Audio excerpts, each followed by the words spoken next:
শেষে সৌদির মেরুদণ্ডে ইরানের আঘাত। পরপর কয়েকটি ড্রোন ও মিসাইল এসে আঘাত হানে সৌদি আরবের আরামকো তেল শোধনাগারে। মিসাইলের আঘাত এতই তীব্র ছিল, পুরো তেল শোধনাগারটি বন্ধ করতে বাধ্য হয় কর্তৃপক্ষ। তবে এখনও কোনো হতাহতের খবর পাওয়া যায়নি। শোনা গেছে মোহাম্মদ বিন সালমান নিরাপদ আশ্রয়ে চলে গেছেন। ইরানি কর্তৃপক্ষ বলছে কোনো বিশ্বাসঘাতককে ছাড় দেওয়া হবে না, প্রত্যেককেই এক এক করে কঠোর জবাব দেওয়া হবে। কুয়েতে মার্কিন F-15 যুদ্ধ বিমান ভূপাতিত। এখানে বলে রাখা ভালো, ভূপাতিত বিমানের পরিমাণ একটি নয়, বরং এখন পর্যন্ত 3টি বিমান ভূপাতিত করার খবর পাওয়া গেছে।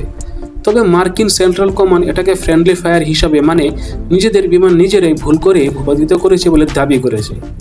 ইসরায়েল ও যুক্তরাষ্ট্র কোনো সেনা নিহত হলেই বা তাদের জানমালের ব্যাপক ক্ষতি হলেও তারা তা স্বীকার করে না, কিন্তু পরে তা প্রকাশিত হয়ে যায়। এবারও তার ব্যতিক্রম নয়। ইউরোপকেও আর ছাড় নয়।